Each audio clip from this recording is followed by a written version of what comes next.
So today I'm going to tell you the story of how Gāyatrī Devī gave this mantra.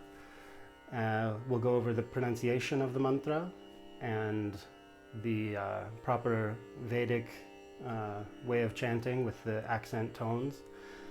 And then we'll do Japa, 108 repetitions of the mantra. So Instagram only gives us 1 hour for a live stream, so I'm going to start right away because the Japa itself will take more than half an hour because I do it at sort of a slow pace. So if we're short on time, I'll probably do it at a quicker pace. So I'll begin. We'll start with the story of Viśvāmitra, the sage who received the mantra and then gave it to the world. So in his earlier life, the sage Viśvāmitra, he was called Viśvāratha, which means the chariot of the universe. Vishwa is the universe and Ratha is a chariot. And he was a great king. He had a tremendous kingdom and he was very pious, very noble. He tried to live his life according to dharmic principles. And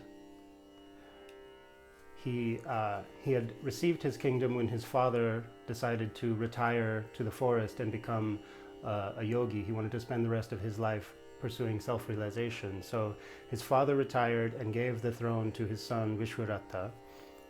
And Viśvāratha, he was a just and noble king, and for many years everything went great. But then after some time, Viśvāratha began to think to himself, a Kshatriya king, he's only considered successful insofar as he can expand the frontiers of his kingdom. And it's not sufficient for me to just accept the inheritance from my father of this kingdom and pass that on to my children, having built nothing for myself. So therefore, he called together all the learned and wise men of his kingdom, and he said, I've decided to go to war to expand the borders of my kingdom. And the gurus and the sannyasins who advised him, they said, King, please don't do this. We are healthy, we are wealthy, we're living in peace. There's abundance in your kingdom. Why will you go to war? If you take the men from the fields and make them soldiers, who will harvest the crops? But the king, he wouldn't listen, and he said, my dharma as a Kshatriya king is to fight. What kind of fame and glory will I receive if I only take my father's inheritance and pass that down to my children? No one will remember my rule.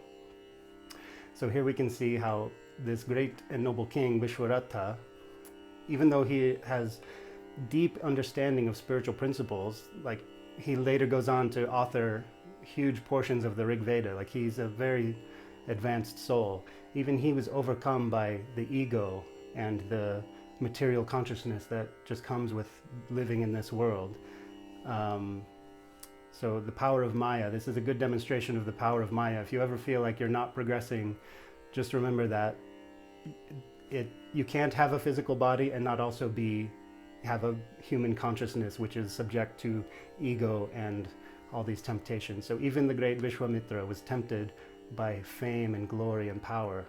So the king continued, he said, only if I increase my family's wealth and fame will I be remembered. Take all the farmers of the land and conscript them into the army and be prepared to march to war. So by order of the king, all male citizens were conscripted into the army and trained for fighting. Viśvāratha marched off in conquest. Soon he had subjugated all the neighboring kingdoms and moved across the empire to conquer all of India. He kept marching forward until no one knew the full extent of his kingdom. Only after taking tribute from many kings was he satisfied. He turned around and headed back towards home. After several weeks of marching towards home, his troops were exhausted. They came upon the hermitage of the famous rishi Vasishta. Vasishta was very pleased to hear that King Viśvāratha had come to visit his ashram. He greeted the king and invited him to be his guest for supper. But Viśvāratha replied, I have a vast army and they are hungry and tired. I can't possibly feast while they go without. And Vasishta said, no, I invite all of you. Please allow me the honor of extending my hospitality to all of your men. And Viśvāratha was very happy to accept. Vasishta went to his cow, Nandini, and he said, Nandini, we have visitors. The king has come with his entire army. Let us offer them the hospitality of Brahmins. Nandini opened her mouth, and out came huge, sumptuous meals, pots full of food. All the soldiers of the tremendous army ate their fill from the food miraculously produced by Nandini. Viśvāmitra was amazed. How could you feed so many people so quickly? Vasishta said, "It is my sacred cow Nandini." The king said, "She is an amazing cow, Vasishta. Surely Nandini is the Kamadhenu, the divine cow of legend that fulfills all desires." And the sage answers, "Yes, indeed, she is." Viśvāmitra, dazzled by the miracle he had witnessed and grateful for the great sage's hospitality and kindness, bowed before Vasishta and departed with his army. As he marched into his capital, he saw all the lands were barren. He looked at the long-drawn expressions of his citizens, and he saw that they had been living in poverty. He rode as a victorious king right through the main streets, yet none had the energy to welcome him. When he arrived at his palace, he summoned his ministers. "What has happened in my kingdom? Why is there no one here to welcome their victorious king?" And the ministers replied, "Your Majesty, when you took all the men to fight in your wars, there was nobody here to harvest the crops. Your subjects are starving. What will we do with all this gold you've brought? Can we eat it?" The king wondered how he could save his people, and then he remembered the miracle of Nandini. He resolved to return to the ashram of Vasishta and bring the cow to his capital. Arriving at the ashram, he approached the rishi and said, "Vasishta, I need your cow. Please give her to me." But the sage replied, "I cannot give you my cow. That is Nandini. I use her ghee for all my sacred ceremonies. I will not part with her." Viśvāmitra offered Vasishta 1,000 normal cows along with gold and jewels if he would just part with Nandini. Again, the sage refused. "Keep your 1,000 cows. I will not give you Nandini." Viśvāmitra said, "If you do not give me that cow right now, I will take her by force." Vasishta replied, "You can try to take her by force if you feel stealing from a Brahmin is a wise choice." Spoiler alert, it wasn't. Viśvāmitra ordered his captain to put a rope around Nandini's neck and take her to the capital. As the rope tightened around her neck, Nandini softly spoke, "Vasishta, did you give me to this king?" "No, Nandini, I did not give you to this king." "Then why are these soldiers attempting to drag me away?" "Nandini, I never told them they could do that. In fact, I forbade it. The king is trying to steal you from me." "What?" Nandini roared, and from her mouth came legions of soldiers. Thousands upon thousands of warriors poured forth and quickly annihilated Viśvāmitra's army. The king, absolutely terrified, fell at the feet of Vasishta. "Please save me. I take refuge in you. Spare my life, and I will renounce all my wealth and kingdoms, and I will become a rishi like you." Vasishta said, "Very well, I spare you. Go and perform your tapasya and see what realizations you find within yourself." Viśvāmitra bowed, he stripped off his armor and weapons, he donned the simple robes of a hermit, and he went into the forest to begin his sadhana. He sat absorbed in deep meditation for many years. The power of his meditation was so great that the vibration reverberated throughout creation. It attracted the attention of 3 mighty goddesses, Mahasaraswati, Mahalakshmi, and Mahakali. Each goddess put forth the essence of the wisdom that they embody, that of creation, of preservation, and of transformation. And those essences of wisdom united and manifested as the Gāyatrī, the threefold song of wisdom. This threefold song of wisdom took a form as a goddess called Gāyatrī Devī. She appeared before Viśvāmitra and blessed him. She revealed to him a powerful mantra for his salvation and for the salvation of the world. Om Tat Savitur Varenyam Bhargo Devasya Dhimahi Dhiyo Yo Nah Prachodayat. Viśvāmitra meditated on this new mantra ceaselessly, and he spread its knowledge far and wide.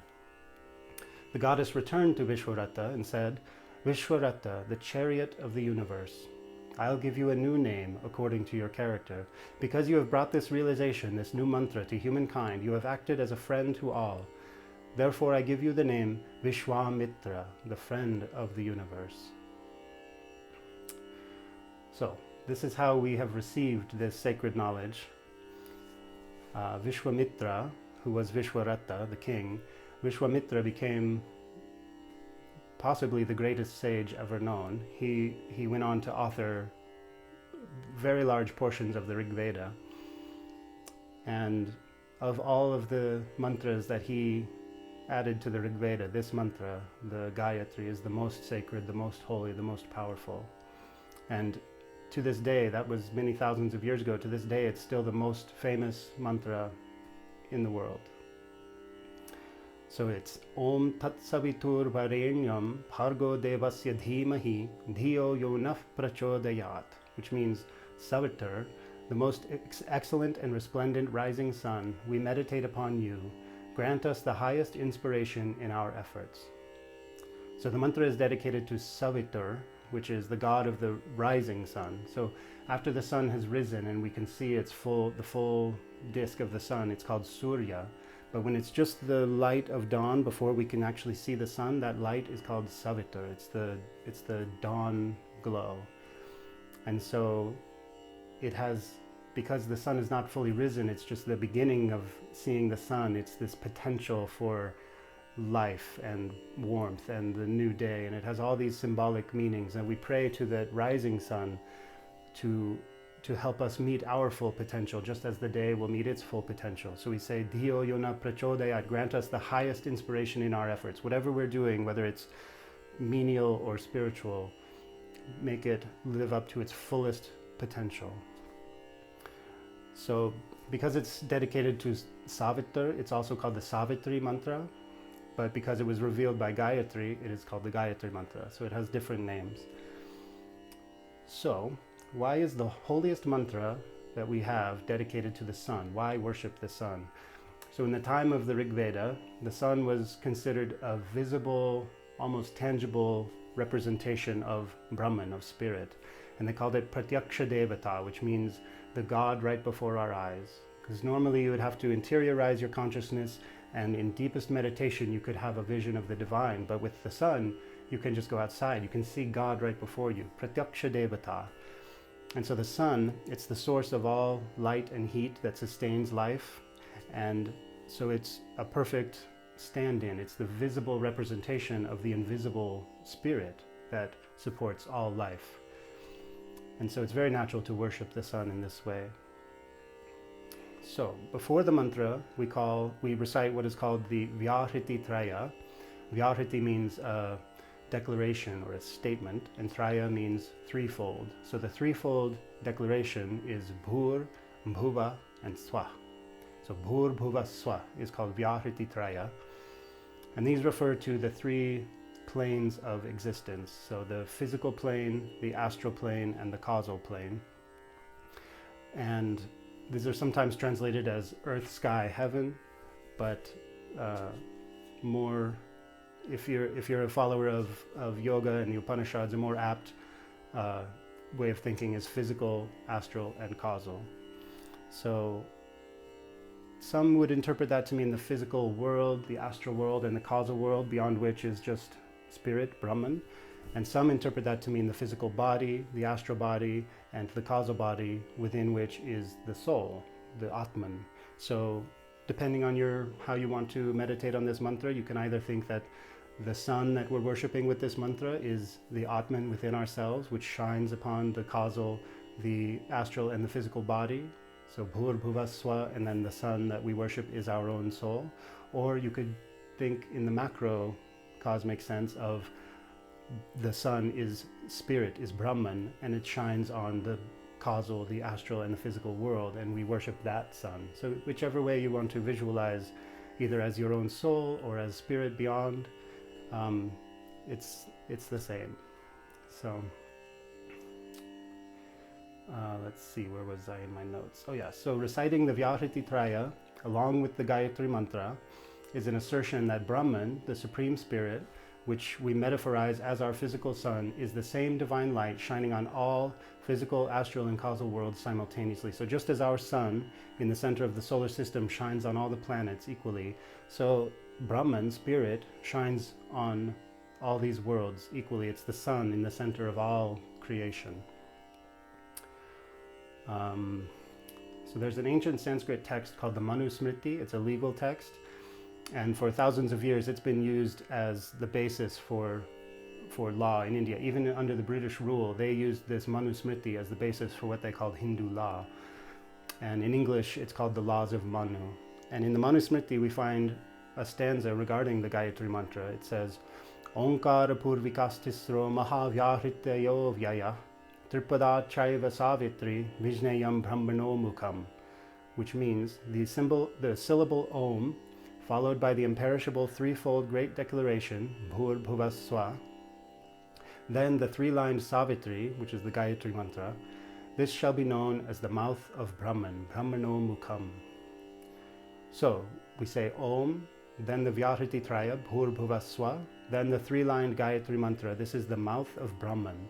So the mouth of Brahman, this means that by repeating the mantra in this way, we will gain the wisdom of Brahman, the Supreme Spirit, as if it's being whispered directly to us. This mantra becomes the mouth of Brahman, and it's a direct connection to the wisdom of Spirit. So that's what we'll do right now. Let's see, we're about 20 minutes in. Okay, so I'll go over the pronunciation. So it starts with Bhur Bhuva Swa.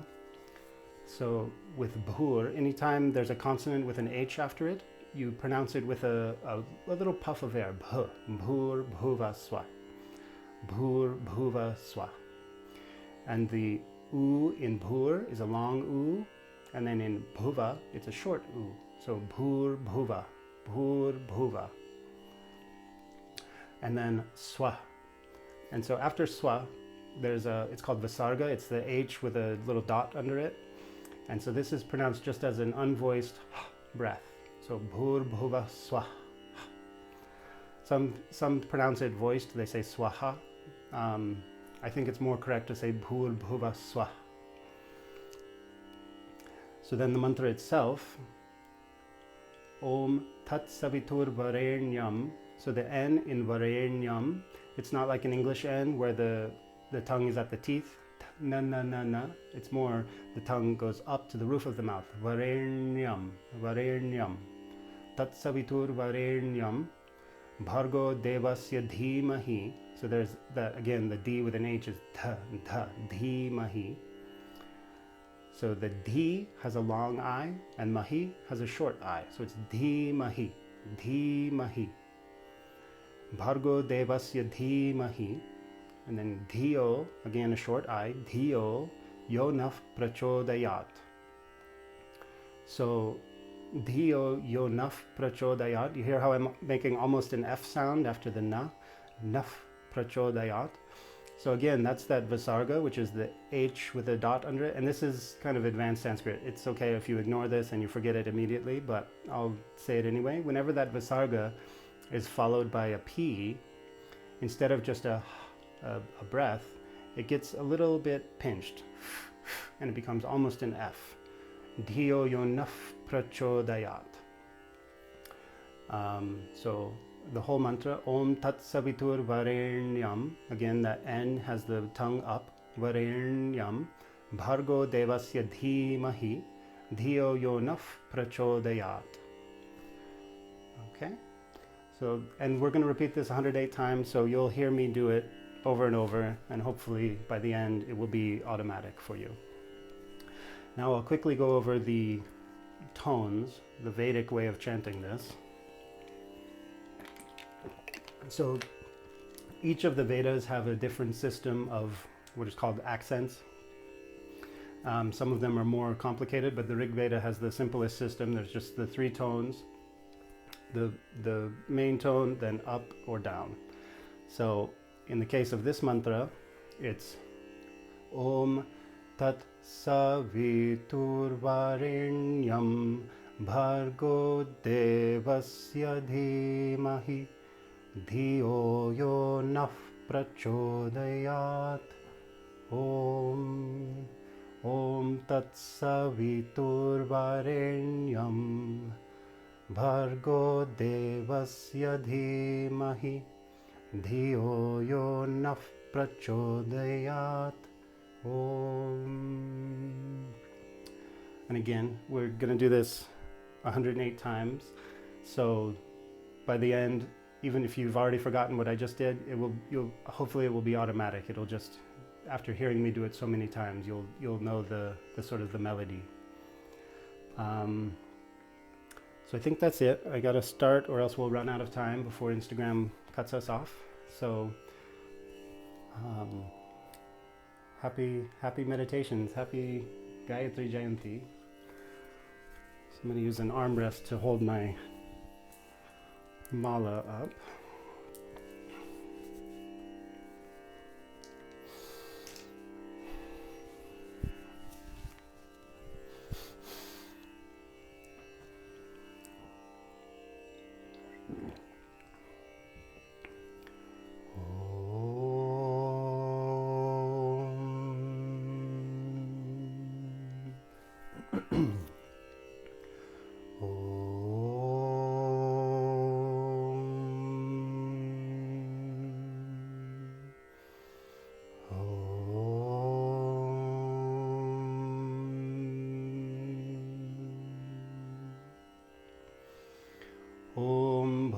Vāsva Om Tatsaviturvarenyam Bhargo Devasya Dhimahi Dhiyo Yo Nah Prachodayat. Om Bhurбhuvasva Om Tatsaviturvarenyam Bhargo Devasya Dhimahi Dhiyo Yo Nah Prachodayat. Om Bhurбhuvasva Om Tatsaviturvarenyam Bhargo Devasya Dhimahi Dhiyo Yo Nah Prachodayat. Om Bhurбhuvasva Om Tatsaviturvarenyam Bhargo Devasya Dhimahi Dhiyo Yo Nah Prachodayat. Om Bhurбhuvasva Om Tatsaviturvarenyam Bhargo Devasya Dhimahi Dhiyo Yo Nah Prachodayat. Om Bhurбhuvasva Om Tatsaviturvarenyam Bhargo Devasya Dhimahi Dhiyo Yo Nah Prachodayat. Om Bhurбhuvasva Om Tatsaviturvarenyam Bhargo Devasya Dhimahi Dhiyo Yo Nah Prachodayat. Om Bhurбhuvasva Om Tatsaviturvarenyam Bhargo Devasya Dhimahi Dhiyo Yo Nah Prachodayat. Om Bhurбhuvasva Om Tatsaviturvarenyam Bhargo Devasya Dhimahi Dhiyo Yo Nah Prachodayat. Om Bhurбhuvasva Om Tatsaviturvarenyam Bhargo Devasya Dhimahi Dhiyo Yo Nah Prachodayat. Om Bhurбhuvasva Om Tatsaviturvarenyam Bhargo Devasya Dhimahi Dhiyo Yo Nah Prachodayat. Om Bhurбhuvasva Om Tatsaviturvarenyam Bhargo Devasya Dhimahi Dhiyo Yo Nah Prachodayat. Om Bhurбhuvasva Om Tatsaviturvarenyam Bhargo Devasya Dhimahi Dhiyo Yo Nah Prachodayat. Om Bhurбhuvasva Om Tatsaviturvarenyam Bhargo Devasya Dhimahi Dhiyo Yo Nah Prachodayat. Om Bhurбhuvasva Om Tatsaviturvarenyam Bhargo Devasya Dhimahi Dhiyo Yo Nah Prachodayat. Om Bhurбhuvasva Om Tatsaviturvarenyam Bhargo Devasya Dhimahi Dhiyo Yo Nah Prachodayat. Om Bhurбhuvasva Om Tatsaviturvarenyam Bhargo Devasya Dhimahi Dhiyo Yo Nah Prachodayat. Om Bhurbhuvasvah. Om Tatsaviturvarenyam Bhargo Devasya Dhimahi Dhiyo Yo Nah Prachodayat. Om Bhurbhuvasvah. Om Tatsaviturvarenyam Bhargo Devasya Dhimahi Dhiyo Yo Nah Prachodayat. Om Bhurbhuvasvah. Om Tatsaviturvarenyam Bhargo Devasya Dhimahi Dhiyo Yo Nah Prachodayat. Om Bhurbhuvasvah. Om Tatsaviturvarenyam Bhargo Devasya Dhimahi Dhiyo Yo Nah Prachodayat. Om Bhurbhuvasvah. Om Tatsaviturvarenyam Bhargo Devasya Dhimahi Dhiyo Yo Nah Prachodayat. Om Bhurbhuvasvah. Om Tatsaviturvarenyam Bhargo Devasya Dhimahi Dhiyo Yo Nah Prachodayat. Om Bhurbhuvasvah. Om Tatsaviturvarenyam Bhargo Devasya Dhimahi Dhiyo Yo Nah Prachodayat. Om Bhurbhuvasvah. Om Tatsaviturvarenyam Bhargo Devasya Dhimahi Dhiyo Yo Nah Prachodayat. Om Bhurbhuvasvah. Om Tatsaviturvarenyam Bhargo Devasya Dhimahi Dhiyo Yo Nah Prachodayat. Om Bhurbhuvasvah. Om Tatsaviturvarenyam Bhargo Devasya Dhimahi Dhiyo Yo Nah Prachodayat. Om Bhurbhuvasvah. Om Tatsaviturvarenyam Bhargo Devasya Dhimahi Dhiyo Yo Nah Prachodayat. Om Bhurbhuvasvah. Om Tatsaviturvarenyam Bhargo Devasya Dhimahi Dhiyo Yo Nah Prachodayat. Om Bhurbhuvasvah. Om Tatsaviturvarenyam Bhargo Devasya Dhimahi Dhiyo Yo Nah Prachodayat.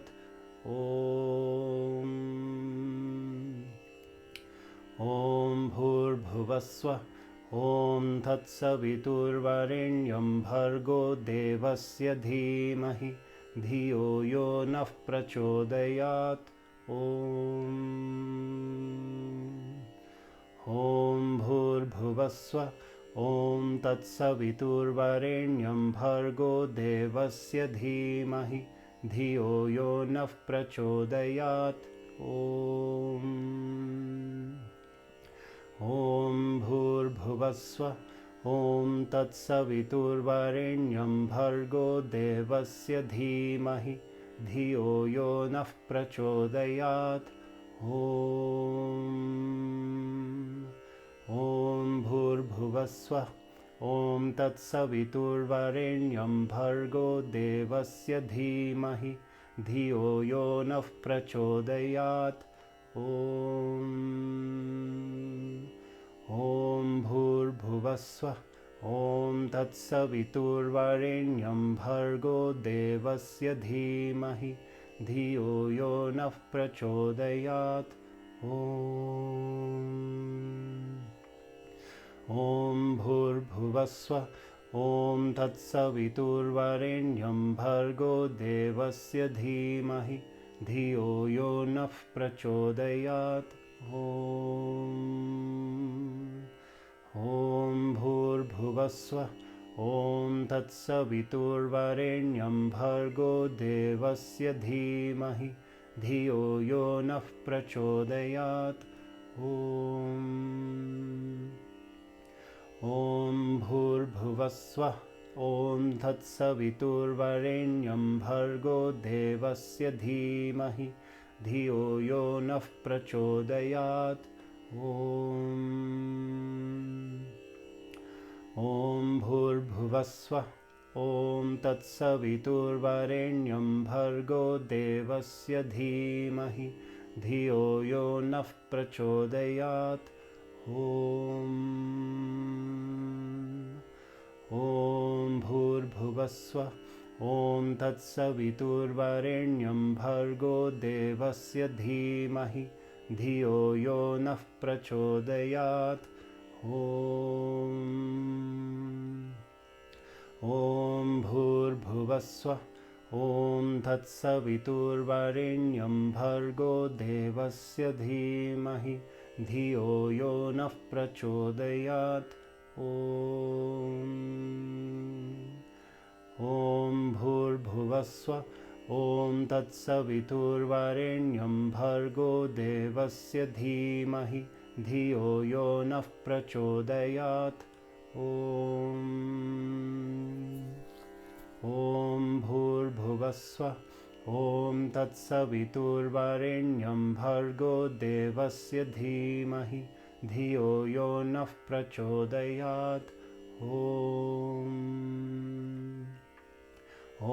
Bhurбhuvasva Om Tat Saviturvarenyam Bhargo Devasya Dhimahi Dhiyo Yo Nah Prachodayat. Om Bhurбhuvasva Om Tat Saviturvarenyam Bhargo Devasya Dhimahi Dhiyo Yo Nah Prachodayat. Om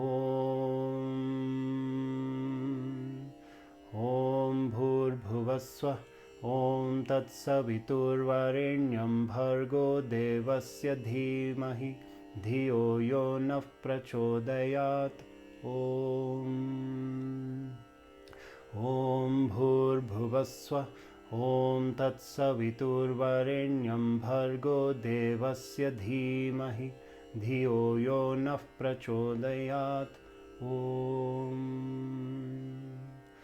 Om Bhurбhuvasva Om Tat Saviturvarenyam Bhargo Devasya Dhimahi Dhiyo Yo Nah Prachodayat. Om Bhurбhuvasva Om Tat Saviturvarenyam Bhargo Devasya Dhimahi Dhiyo Yo Nah Prachodayat. Om Bhurбhuvasva Om Tat Saviturvarenyam Bhargo Devasya Dhimahi Dhiyo Yo Nah Prachodayat. Om Bhurбhuvasva Om Tat Saviturvarenyam Bhargo Devasya Dhimahi Dhiyo Yo Nah Prachodayat. Om Bhurбhuvasva Om Tat Saviturvarenyam Bhargo Devasya Dhimahi Dhiyo Yo Nah Prachodayat. Om Bhurбhuvasva Om Tat Saviturvarenyam Bhargo Devasya Dhimahi Dhiyo Yo Nah Prachodayat. Om Bhurбhuvasva Om Tat Saviturvarenyam Bhargo Devasya Dhimahi Dhiyo Yo Nah Prachodayat. Om Bhurбhuvasva Om Tat Saviturvarenyam Bhargo Devasya Dhimahi Dhiyo Yo Nah Prachodayat. Om Bhur-bhuvasvah. Om Tat Saviturvarenyam Bhargo Devasya Dhimahi Dhiyo Yo Nah Prachodayat. Om Bhur-bhuvasvah. Om Tat Saviturvarenyam Bhargo Devasya Dhimahi Dhiyo Yo Nah Prachodayat. Om Bhur-bhuvasvah. Om Tat Saviturvarenyam Bhargo Devasya Dhimahi Dhiyo Yo Nah Prachodayat. Om Bhur-bhuvasvah. Om Tat Saviturvarenyam Bhargo Devasya Dhimahi Dhiyo Yo Nah Prachodayat. Om Bhur-bhuvasvah. Om Tat Saviturvarenyam Bhargo Devasya Dhimahi Dhiyo Yo Nah Prachodayat. Om Bhur-bhuvasvah. Om Tat Saviturvarenyam Bhargo Devasya Dhimahi Dhiyo Yo Nah Prachodayat. Om Bhur-bhuvasvah. Om Tat Saviturvarenyam Bhargo Devasya Dhimahi Dhiyo Yo Nah Prachodayat. Om Bhur-bhuvasvah. Om Tat Saviturvarenyam Bhargo Devasya Dhimahi Dhiyo Yo Nah Prachodayat. Om Bhur-bhuvasvah. Om Tat Saviturvarenyam Bhargo Devasya Dhimahi Dhiyo Yo Nah Prachodayat. Om Bhur-bhuvasvah. Om Tat Saviturvarenyam Bhargo Devasya Dhimahi Dhiyo Yo Nah Prachodayat. Om Bhur-bhuvasvah. Om Tat Saviturvarenyam Bhargo Devasya Dhimahi Dhiyo Yo Nah Prachodayat. Om Bhur-bhuvasvah. Om Tat Saviturvarenyam Bhargo Devasya Dhimahi Dhiyo Yo Nah Prachodayat. Om Bhur-bhuvasvah. Om Tat Saviturvarenyam Bhargo Devasya Dhimahi Dhiyo Yo Nah Prachodayat. Om Bhur-bhuvasvah. Om Tat Saviturvarenyam Bhargo Devasya Dhimahi Dhiyo Yo Nah Prachodayat. Om Bhur-bhuvasvah. Om Tat Saviturvarenyam Bhargo Devasya Dhimahi Dhiyo Yo Nah Prachodayat. Om Bhur-bhuvasvah. Om Tat Saviturvarenyam Bhargo Devasya Dhimahi Dhiyo Yo Nah Prachodayat. Om Bhur-bhuvasvah. Om Tat Saviturvarenyam Bhargo Devasya Dhimahi Dhiyo Yo Nah Prachodayat. Om Bhur-bhuvasvah. Om Tat Saviturvarenyam Bhargo Devasya Dhimahi Dhiyo Yo Nah Prachodayat. Om Bhur-bhuvasvah. Om Tat Saviturvarenyam Bhargo Devasya Dhimahi Dhiyo Yo Nah Prachodayat. Om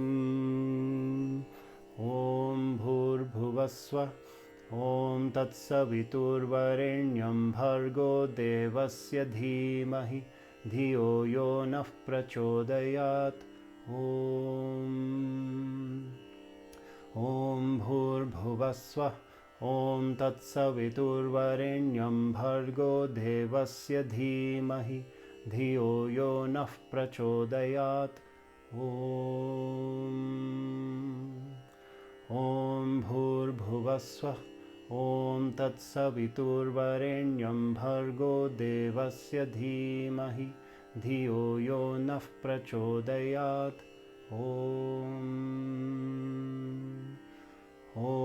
Bhurbhuvasva Om Tatsaviturvarenyam Bhargo Devasya Dhimahi Dhiyo Yo Nah Prachodayat. Om Bhurbhuvasva Om Tatsaviturvarenyam Bhargo Devasya Dhimahi Dhiyo Yo Nah Prachodayat. Om Bhurbhuvasva Om Tatsaviturvarenyam Bhargo Devasya Dhimahi Dhiyo Yo Nah Prachodayat. Om Bhurbhuvasva Om Tatsaviturvarenyam Bhargo Devasya Dhimahi Dhiyo Yo Nah Prachodayat. Om Bhurbhuvasva Om Tatsaviturvarenyam Bhargo Devasya Dhimahi Dhiyo Yo Nah Prachodayat. Om Bhurbhuvasva Om Tatsaviturvarenyam Bhargo Devasya Dhimahi Dhiyo Yo Nah Prachodayat. Om Bhurbhuvasva Om Tatsaviturvarenyam Bhargo Devasya Dhimahi Dhiyo Yo Nah Prachodayat. Om Bhurbhuvasva Om Tatsaviturvarenyam Bhargo Devasya Dhimahi Dhiyo Yo Nah Prachodayat. Om Bhurbhuvasva Om Tatsaviturvarenyam Bhargo Devasya Dhimahi Dhiyo Yo Nah Prachodayat. Om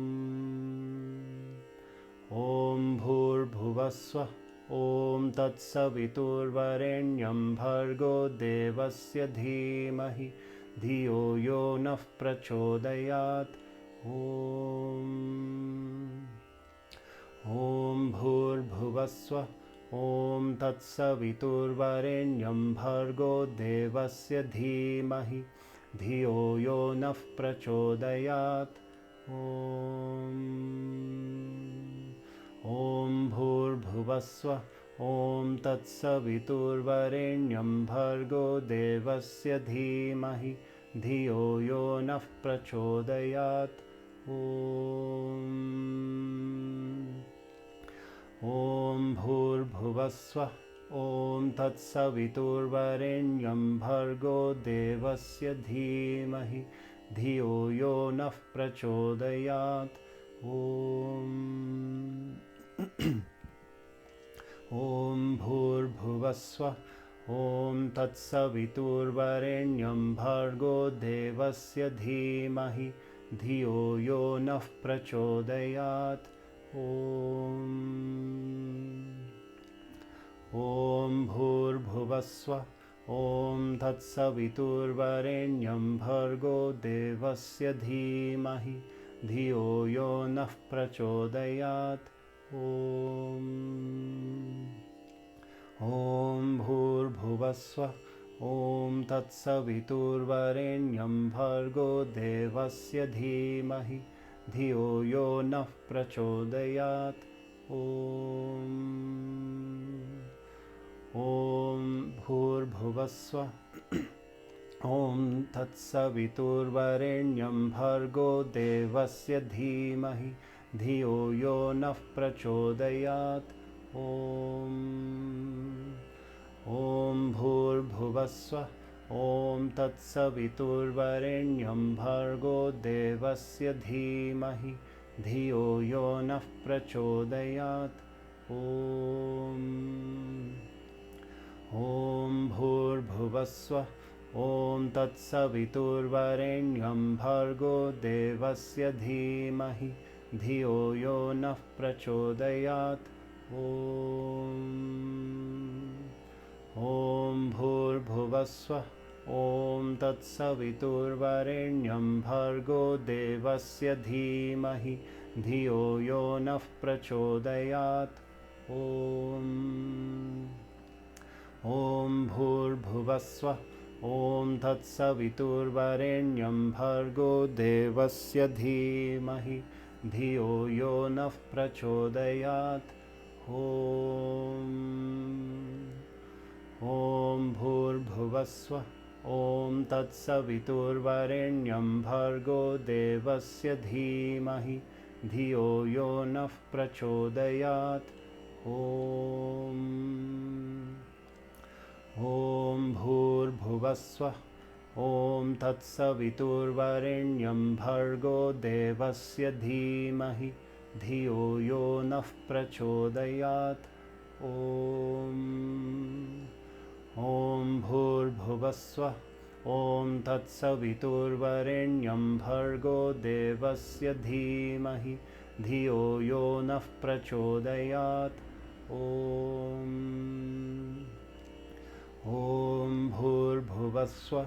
Om Tat Saviturvarenyam Bhargo Devasya Dhimahi Dhiyo Yo Nah Prachodayat. Om Bhur Bhuvasva. Om Tat Saviturvarenyam Bhargo Devasya Dhimahi Dhiyo Yo Nah Prachodayat. Om Bhur Bhuvasva. Om Tat Saviturvarenyam Bhargo Devasya Dhimahi Dhiyo Yo Nah Prachodayat. Om Bhur Bhuvasva. Om Tat Saviturvarenyam Bhargo Devasya Dhimahi Dhiyo Yo Nah Prachodayat. Om Bhur Bhuvasva. Om Tat Saviturvarenyam Bhargo Devasya Dhimahi Dhiyo Yo Nah Prachodayat. Om Bhur Bhuvasva. Om Tat Saviturvarenyam Bhargo Devasya Dhimahi Dhiyo Yo Nah Prachodayat. Om Bhur Bhuvasva. Om Tat Saviturvarenyam Bhargo Devasya Dhimahi Dhiyo Yo Nah Prachodayat.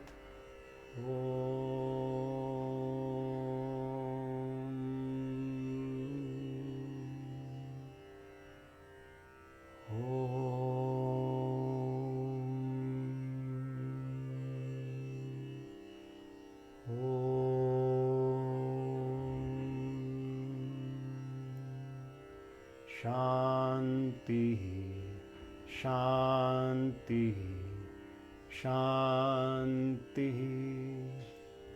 Shri Gurubhyo Namaha. Harihi Om.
was very good.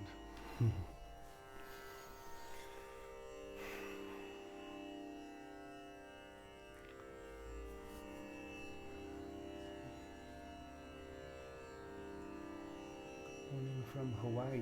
Good morning.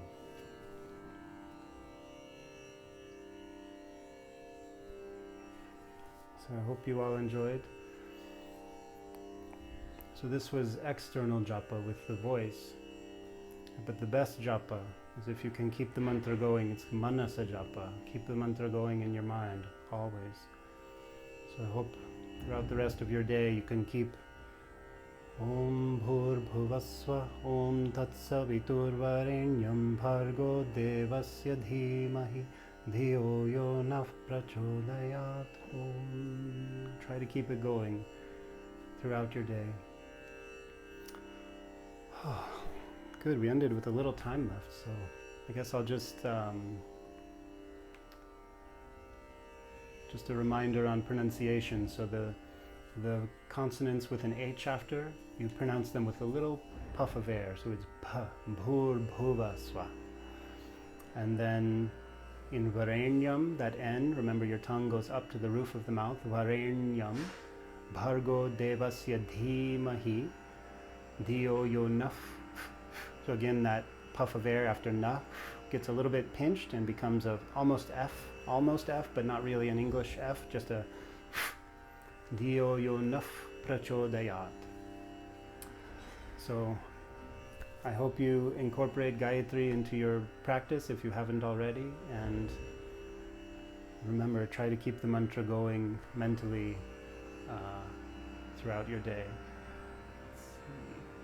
Yes, 1 p.m. also. We're going to be back here in about 2 hours to do the Guru Gita. We'll recite the Guru Gita. And what else? I can't quite read that. Please post the references. I would like to read. Oh yeah, sure, I can do that. Yes, 1 o'clock, yes. Okay, so in 2 hours we'll be back here. We'll do the Guru Gita, which is scripture about the guru-disciple relationship, and after that we'll have some kirtan, do some chanting. Good boy, buddy. I just noticed Nandi's nose was in the shot. Hi, buddy. Good boy. So thank you so much. Have a blessed day, and always chant Gayatri. Jai Ma. Bye bye.